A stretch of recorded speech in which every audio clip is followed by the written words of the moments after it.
Hi, my name is Bryan Hoddle. I was the head track coach for the 2004 U.S. Paralympic track and field team. I've also coached for 28 years in the public schools and taught for 28 years. I've had multiple state and national champions, but the one thing I'm most proud of is the number of kids that I've had participating in all of my programs. In one of my programs, I had 48 kids turning out the year before I came. And that program 3 years later had over 325 kids in it. And I'd like to share some of the ideas today on how these programs have had such a huge number of participants. So here are 50 ways to build a championship track and field program. Number one, the first thing we want to do is develop a philosophy that you believe in. And that probably starts at your hiring with your administration. You need to sit down and find out what is the philosophy of your administration, share what your philosophy is, make sure those mesh before you take the job. Make sure you have your philosophy written down, that it's clear and concise. Be passionate about your philosophy. You know, you coach one of the greatest sports in the world, and make sure that you let people know that you love the sport of track and field, you love to be with kids, and you're going to do the best thing for those kids in track and field and help develop some skills for them that they'll use later in life. And then make sure you communicate your philosophy with all the parties that are involved. Communicate it with your administration, communicate it with your student athletes, communicate it with the teachers in your building, communicate it with your assistant coaches that you hire, and communicate with the community at large. Number two, we want to hire assistant coaches who enjoy being around student athletes. And you'll notice here that I didn't mention anything about knowledge, and that's because knowledge will come. But you want to attract assistant coaches into your program that really enjoy being around kids. Remember, today, kids don't care how much you know until they know how much you care. And that's a message that you want your assistant coaches to give off also. Number three, encourage your assistants to attend track and field clinics and coaching education opportunities. And so, again, the first thing you're probably going to need to do is go to your administration or your athletic director and share the importance of coaching education for you and your staff. And once you secure those funds, then make sure you provide really good opportunities for your assistant coaches. Because I think what's really important to remember is when you're through learning, you're through. Number four, make camp information available to your student athletes. And when you're looking at the camp information that you're going to hand out, is that camp providing sound information? Or is it just a fundraiser for a college or a group that doesn't really provide the sound information that you want, both in the skills for track and field and some of life lessons that you want your kids to learn? And then be sure that your kids get a little bit of downtime. Don't eat their entire summer up or their vacations up going to different track and field camps. Number five, make a list of guidelines and expectations for your student athletes and your parents to sign. And this is very important. And the first thing I want to share is you need to share this with your administration. Make sure that your administration agrees to all of the guidelines and expectations that you've set forth. Because the worst thing that could happen to you is that you set a guideline or expectation and later your administration comes and overturns a decision that you've made regarding a disciplinary or academic issue with an athlete. Don't compromise your beliefs. Don't compromise your beliefs when you set up your guidelines and your expectations. Make sure that all of your parties are communicated to and are involved. So make sure that your student athletes know your guidelines and expectations. Make sure your teachers in your building know the guidelines and expectations. Your administration you've already talked to. Make sure that your parents know the guidelines and expectations, and even some of the community members. Number six, have a preseason meeting for your student athletes and their parents. And I call it Night of Champions. It's a great opportunity to get both your student athletes and your parents into a commons or a room, and you can talk to them about your program. Our schedules, as you well know, are very busy today. And so what do we need to do? We need to keep our meetings short, concise, and well organized, because that's the first impression that our student athletes and parents are going to have of our track and field program. Impress upon all the parties that in your program, academics will come first.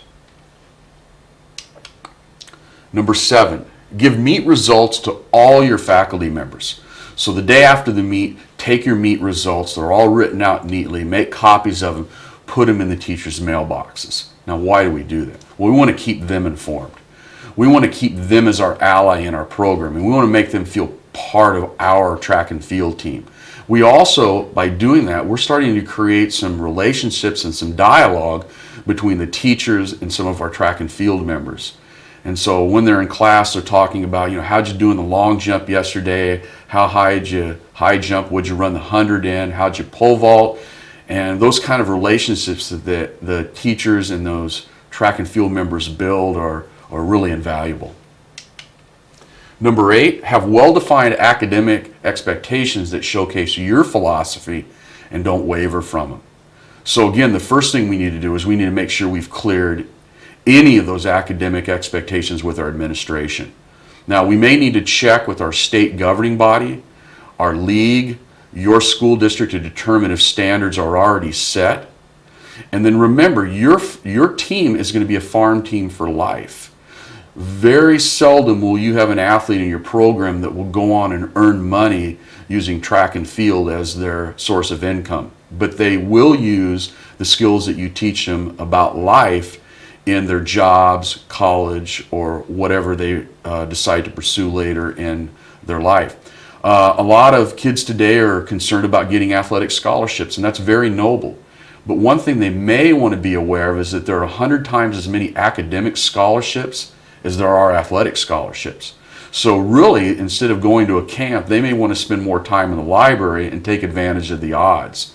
So share that with them. Share with them that there are sometimes millions of dollars of unclaimed academic scholarship money that with some hard academic work they could have earned. Number 9, put together a preseason packet to hand out to your student athletes and their parents. Okay, why do we do this? Well, it's a great form of communication. And inside of that packet, we would include some records, some school records, state records, and national records. We would include schedules, meets, and how to get to that meet, because many of our parents may not know where these stadiums are located. So if we include some directions in that packet, that'll be helpful. Who are team captains for the year? Maybe a picture of the team captains and short bios. How about some photos from last year? Kids love to see themselves in pictures, and so we can take some pictures and include those in that preseason packet. And who are returning letter persons for the year? We can include those in that preseason packet. And then make sure that packet's professionally bound. Don't just drive a staple through it and hand it out. Really professionally bind it. And when you hand it to someone, whether it be your student athletes or your parents, you're really saying, look at this program, it's first class. Take a look at this packet. Number 10, have a theme for the year. And take that theme and put it on your track t-shirt or your sweatshirt for the year. And most important, have that theme be a life lesson. Something that when they're walking around the school or they're walking around the community, it's a billboard for your program and a life lesson that you're trying to teach inside your track and field program. And right along that, number 11, have a theme song for the year. We all have school fight songs, but music's a universal language, and kids love music, and you can empower kids to select the music and have them turn in what they would like, and then you and your coaching staff can sit down and select the song that has uplifting lyrics. You want to make sure that song has uplifting lyrics and it's in good taste. And in a couple programs I've been in, the kids really didn't even want to go out and warm up until that theme song for the year went over the stadium intercom system, and that kind of got them all pumped up and let them know that, hey, it's game time and we're ready to go. Number 12, encourage your student athletes to dress up on meet days. This is important because I think you send 2 messages to the kids. Number 1, dress the way you want to be. And number 2, if you want to be a champion, you got to dress like it. And I'm not talking about dressing up in designer suits or designer dresses, but I'm talking about, putting on something really special for that day to let people know that, we got a track meet today and this is important to us, and it's so important we dressed up for us. Number 13, sell your track and field program to the media and to the community. Now, we know a lot about track and field, what a great sport it is, but we have a lot of people in the media and the community that don't understand our sport. And so we need to do everything we can to educate them. We need to send information to the school local, about school, local, and state records to our media so that they have something to kind of compare how our student athletes are doing in our track and field program against kids from around the state or nationally. And then I think it's really important that we make the community aware of other awards that our athletes are receiving. Honor roll. How many of our kids are on the honor roll? What's our team GPA? Did we win the state track and field championships for academics? Do we have an athlete on the team that's an Eagle Scout or someone who's done something really noble in the community in regards to community service? Number 14, we need to share our practice plans and our meet plans with student athletes. We need to engage them in the process by sitting them down and saying, you know, you all know the philosophy of our program, but these are the things that we need to do in training to help you become the best athlete that you can be.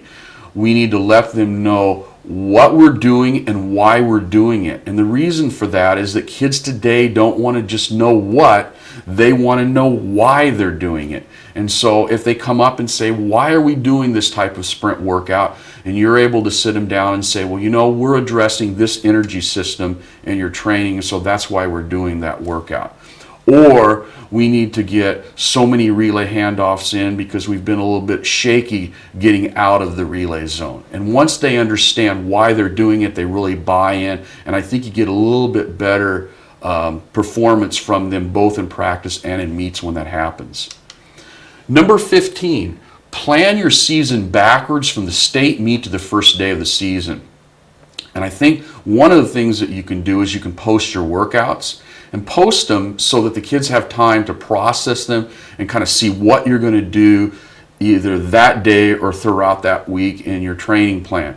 If you can't justify it, don't do it, because that's going to set you up for failure as a coach when an athlete comes up to you and says, hey coach, why are we doing this workout today for the 400, the shot, or whatever the case may be.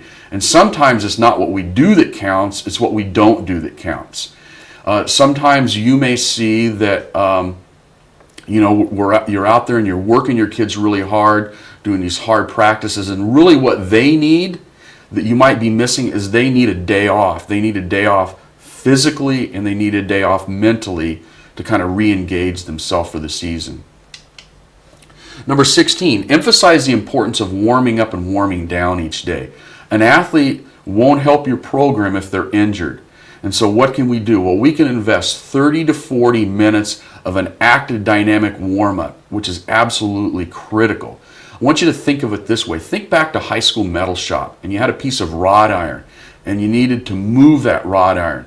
Did you stretch it to move it? Well, no. You heated it up, and it made it really flexible and was easy to move, and you could put it in any shape you wanted. Okay, a dynamic active warm-up is the same way. Do we need to stretch? Absolutely. We can do some post-stretching or assisted stretching at the end of our practice. And that leads me to my next point, and that's to prepare the body for rest. When we're done with our practice for the day, sometimes kids will just dash for the parking lot, hop in their car, and they're out of there. But we leave off an important component, and that's preparing the body for rest. A proper warm down or proper post stretching or assisted stretching, or even some rehab work, maybe some soft tissue massage on the feet or the lower legs that are critical to keeping them healthy for the next day. Number 17, teach your student athletes basic physics. And that's what track and field is. It's a sport of different aspects of physics. And so a simple understanding of sports science is essential. Why do we want the athlete to get into power position in the shot? What's the reason for that, and how are different forces going to be applied to the shot put ring? We want to encourage our athletes to be students of the sport and read up about the sport as far as the technical aspect so that they can be better. Number 18, don't rip athletes for losing. No athlete in your program is ever going to wake up in the morning and say, oh, I'm going to lose today. That's my goal. They have a lot of stresses in their lives today that we didn't have when we were running track and field. So communication is a key word here. Talk with them. Ask them questions. Do they have a job? Maybe they're having some boyfriend-girlfriend difficulties. Are they afraid of losing? You have athletes on your team that are afraid of losing, and some of them, athletes on your team, are even afraid of winning. And why is that? If they win, is more going to be expected of them. So again, communication is really important here. Number 19, never allow your student athletes to use improper language. They're going to have bad performances, and that's just the way it is in track and field. You can't perform perfectly every day. You can't have that Bob Beamon long jump every single day you go out there. So what comes out of their mouths is a direct reflection of the coaching staff, of you, the school, the community, and themselves, and they need to know that. Instead of using proper language, say things that build people up and help them out. Number 20, don't be afraid to say I made a mistake or I don't know. You know, this is going to enhance the respect that athletes have for you if you're honest with them. Again, we talked about character traits that you're building in track and field, and honesty is an important one. And if they ask you a question about nutrition and you don't know the answer to it, find someone that has information regarding their question about nutrition, and then you tell them you will get back to them. Maybe it's a workout and they have a question about a workout. You're not completely sure why you're doing it, but you are doing it. Go to a coach and find out exactly what energy systems are involved in that workout, and then get back to that athlete and answer their question. Number 21, outline responsibilities for all the parties involved in your program. Oftentimes, responsibilities become confused. What's the responsibilities that the student athlete has? What's the responsibilities that your coaching staff has? What are the responsibilities that the teachers in your buildings have in regards to tardies and academic performance? And one that oftentimes gets left out that may cause you the most problems, what are the responsibilities that the parents have?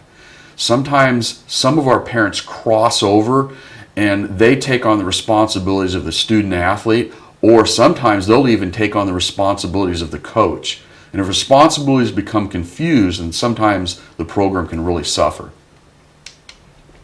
Number 22, seek out help from other great coaches. Call on a mentor or mentors for counsel. There are so many great track and field coaches in the United States that you could call on with an email or a phone call, and the help they can give you can help foster you and help you grow as a coach. And eventually, or even possibly now, you are mentoring other coaches at the high school or middle school level. And that's really what it's all about. It's coaches helping coaches. Number 23, emphasize the importance of off-season training and multi-sport participation. Remember, a well-conditioned body is less likely to be injured. And we can learn the lessons of Cal Ripken and Nolan Ryan, two baseball players who were seldom ever hurt because they just never let their body get out of shape. Also encourage multi-sport athletes. Today we're seeing more and more kids who are being pigeonholed into one sport down in the middle school because they're after that all-elusive track and field scholarship someday. But you know, you can learn a lot of motor movements and body awareness through playing other sports that will help you in track and field. Number 24, have not only athletes of the week, also have academic athletes of the week. You know, there's a really important place in your school, and that's the lobby of your building that oftentimes has a showcase. And you can either set up a track and field showcase or a wall in your lobby that will show things that are going on in your program, athletes of the week, and even more important, academic athletes of the week. Because think about this. If you honor academic excellence in your program, you are sending a huge message throughout the school and the community about what you feel is important in your track and field program.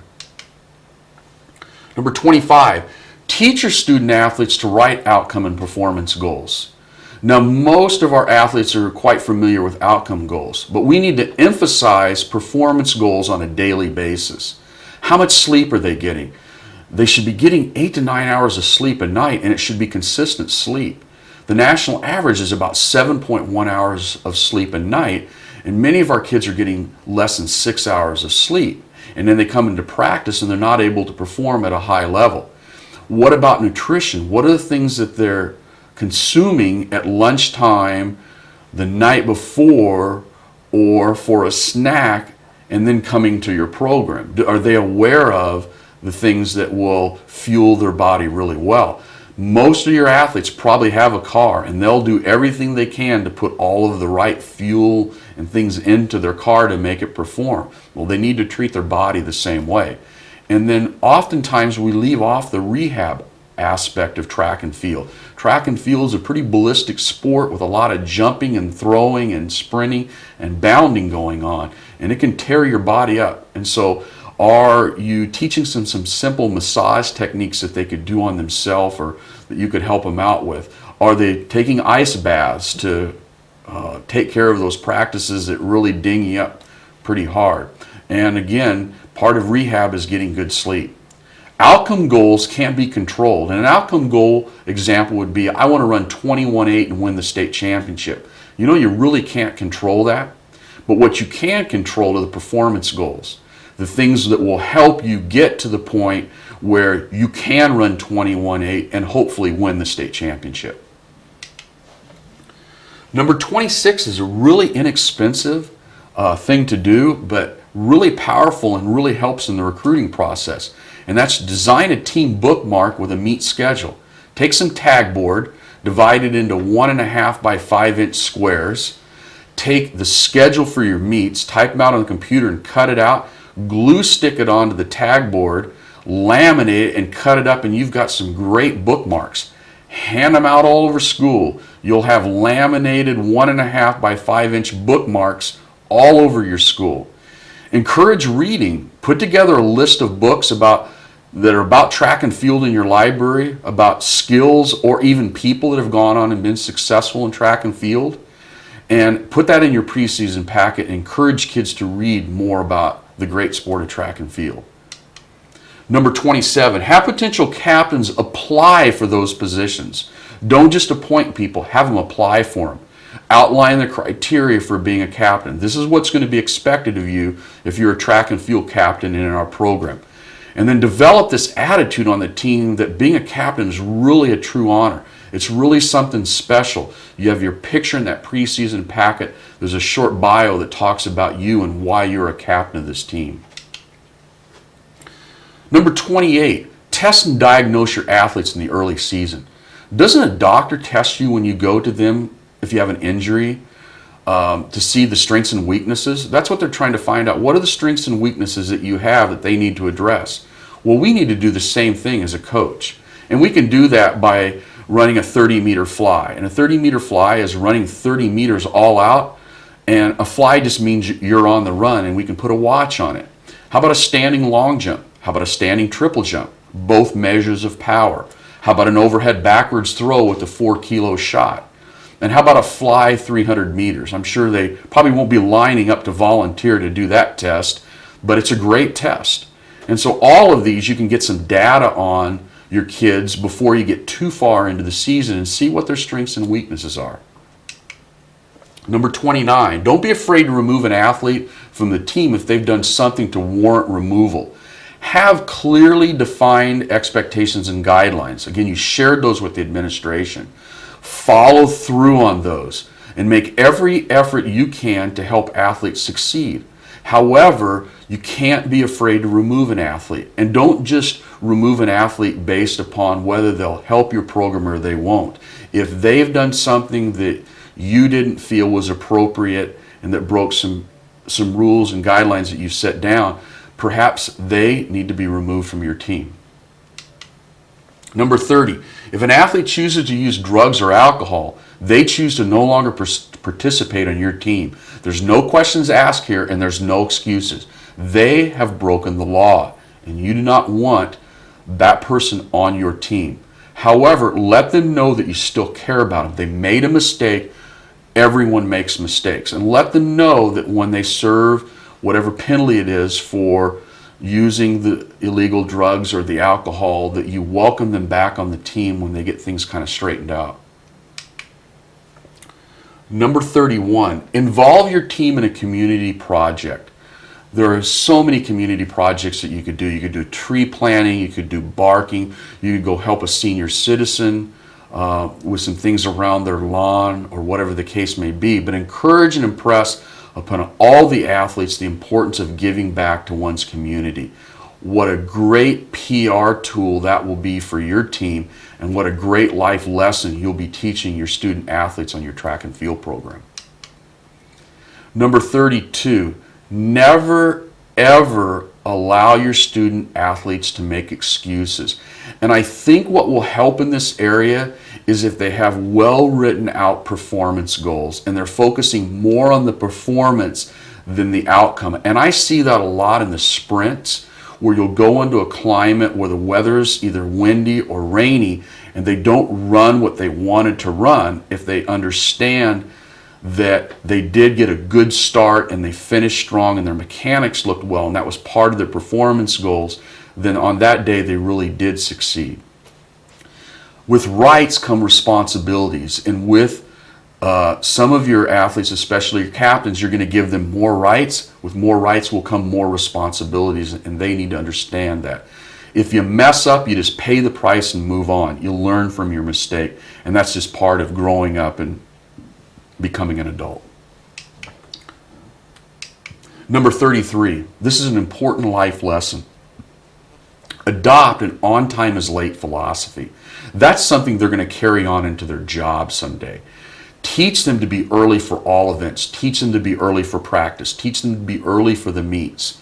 Teach them to be early for any meetings that you have. This is a life lesson learned through sport, and the sport just happens to be your track and field program. Number 34, create a website for your track and field team. This is a great way to disseminate team information on your track and field program using a website.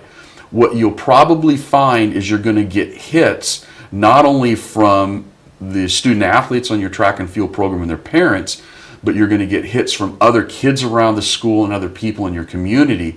And it's a great ongoing billboard that promotes your program. It's a great place to put all your results so the kids can go on there and get fairly quick feedback on how they're doing and how they've progressed through the season. You can put your schedule on the website and then kind of see what invitationals are coming up and what dual meets are coming, and then when the big meets are coming later on in the year. It also helps them with their work schedule to know exactly when the meets are coming up, and so they can adjust their work schedule if they have to work. And then create other links related to track and field on the website that they could go on and read about.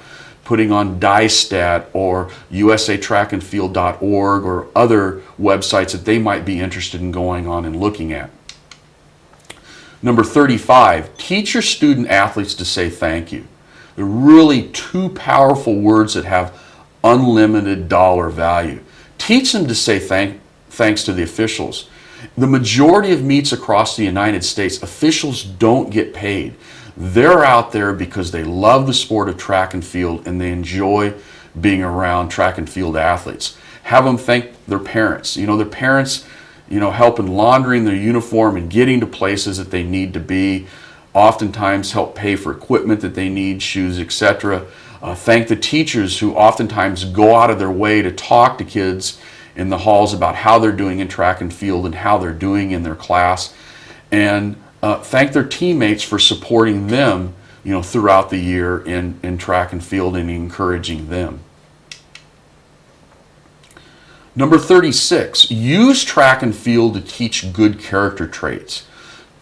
You can teach all of these in track and field. Teach them to be honest. Teach them to have integrity in everything they do. Teach them that humor's okay and it's part of life. During your track season, you're going to have a lot of times when there's going to be a lot of funny things that go on in track and field, and go ahead and laugh about it and join in with the kids and have a good time. Teach them altruism and teach them how to be a friend and develop friendships, because the friends that they have in track and field, they may have the rest of their life. And it's all because you've created an environment of developing friendships, and that's really what it's all about. Number 37, don't overanalyze your student athletes. I talked earlier about the importance of coaching education and going to clinics. And so we get all this knowledge, and sometimes we get so enamored into analyzing the performance of the athlete that we actually paralyze them. And so the best thing to do is kind of take a step back before we talk and speak when it's really important. And sometimes after a competition, it's not the right time to go up to them. Maybe we need to give them time to kind of decompress from the competition and then go up and begin to dialogue with them about, what are some of the good things that you did today and what are some of the things that you need to improve on. Number 38, find a way to honor your student athletes in the community. And there's tons of ways that you can do it. Honor your younger athletes and coaches who are positively impacting your community. You can talk about them in the media or the paper. You can give them special certificates at awards nights, or certificates of the week for things that you've seen them do around the school and in their community. And everyone likes to, whether they admit it or not, like to be thanked and acknowledged. And remember that it's really, really important that people hear positive things that they're doing. Number 39, back your assistants. Going back to hiring your assistants, they believed in your philosophy and they believed in you, or they wouldn't want to be part of your program. And so you need to back them. Never, ever allow your athletes to play a coach against another. Well, coach said I didn't have to do that. Communicate with your coaching staff and don't let them play coaches against each other. Allow your assistants to talk to the media. Pick an assistant and have them call in the results that week and give different quotes about things that went on, so that they see that their voice is valued and that you trust them and you appreciate them. And take time to honor them. Honor them at the preseason night of champions, or honor them at awards night. Talk in front of your student athletes and your parents about the sacrifice and commitment that your great assistant coaches give to your team. Number 40, make your trip to the state meet a day to remember. There's nothing more exciting than the state track and field meet, especially if there's 10 to 20,000 people sitting in the stands cheering. So do this. Take your younger athletes to watch. Go down to your middle school or your junior high. Take them along with you and get them into the meet and just let them experience it. And sometimes you can even volunteer some of your younger kids that didn't make it to the state meet to help move hurdles or rake sand or whatever. And when they experience it, they really know then how they want to set their goal up to someday be at the state meet and experience what they're experiencing just as an observer. Number 41 is subscribe to a publication related to track and field. There's so much great information out there on track and field. There's websites, there's publications, there's DVDs. Always strive to learn. Keep an open mind. There's probably always a better way to do something. And if you kind of have that attitude, you're always striving to be just a little bit better. Because really, when you know it all, it's time to quit coaching. Number 42, help your middle school or junior high program. How can you help them? Go to their events, go to their practices, go to their meets and walk around and start building relationships with kids. Run a mini camp using high school athletes. What's the best way to learn anything is to have to teach it. And it's very interesting when I've done this in the past to have high school kids come up and say, oh, I tried to teach them, but they weren't listening. And that's exactly what you're trying to share with your high school athletes, the importance of really being focused and listening and practice. And so they get a little different prism when they're coaching compared to when they're an athlete. And then run an inter-squad competition for your middle school or your high school or your middle school or junior high programs. And the positive thing about that is your high school athletes get to be officials and they get to see what it's like to have the other shoe on and have 30 kids walking in front of the long jump pit while they're trying to run the event, or cutting across lanes when they shouldn't be. And so it just gives them a little different idea and appreciation of how hard officials work, especially when they're doing it just because they enjoy the sport. Number 43, every year stress that character does matter. You know, very seldom do track and field athletes go on to earn a living using track and field. So what is our program goal? Well, our program goal in all of our track programs is to produce positive, productive members of society. That's what we want to do. We're just using track and field to help mold these kids so that they will become positive, productive members of our society.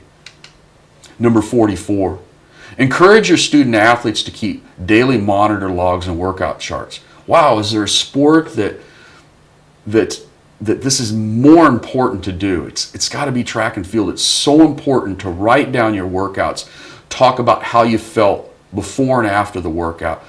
You know, what workouts did you like doing? How did certain workouts help you perform better than other workouts?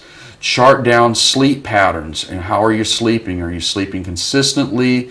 Are you waking up a lot in the middle of the night? How's your fluid intake? Are you taking in one half your body weight in ounces of fluid? If it's a hot day, are you even taking it in even more? Teach your athletes to monitor and evaluate their progress. And it fits right in with writing those performance goals. And so some of your daily monitor logs and workout charts, you can kind of compare those up against some of your performance goals that you've written. Number 45, practice meet preparation with student athletes. Take absolutely nothing for granted. Practice getting your equipment ready for the meet, getting your shots, discs, your javelins, your pole vault poles. Talk to them about not forgetting their spikes. Discuss possible disruptions to a normal meet and what do we do? If you're running the 100 meters and there's a false start, you've got to learn to re-engage yourself mentally into the race that's coming up. You got to let that false start go. Even though that athlete got disqualified out of the race, you've got to re-engage yourself mentally. What happens if it's raining or it's windy and the surface is a little bit wet or you're into a headwind? What do? You got to practice those things and talk about them in practice. What about warming up and warming down? How important, we talked about it earlier, the importance of a 30 to 40 minute dynamic active warm-up. Not stretching. We don't want to stretch the muscle. We want to warm the muscle up. And again, an athlete won't do you any good if they're injured, so that time invested in warming up for practices and meets is invaluable. I've done something that's been really helpful, and that's design a warm-up card. We call it their credit card, and they don't leave home without it. And it has all of their specific warm-ups for their specific events. And also on it, it talks to them how to re-warm up.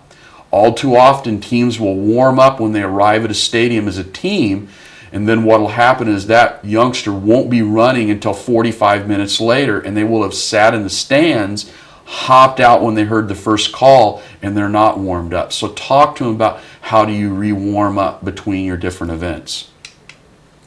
Number 46, speak to your physical education teachers about possible student athletes for your track and field program. Gather any testing data that your PE teacher may have run on PE classes. You know, most PE teachers run different evaluation tests. They may do a standing long jump or a standing triple jump, or they may do a sprint or a timed mile. That data is already done for you. All you need to do is go to the PE teacher, communicate with them, talk to them. Hey, do you see any possible track and field athletes that you think might help our program? Gather the data, take a look at it, and you might find someone that could really help your program out. Number 47, get involved in your coaching association. Why? You want to let your voice be heard. You probably have a lot of great ideas that you can share around the state that will help facilitate track and field at your state level. And so find out who the players are in your state coaches association. Let them know who you are and where you coach at, and that you'd like to be part of the process. Number 48, limit fundraisers and value student athlete summers. Avoid fundraising the kids to death.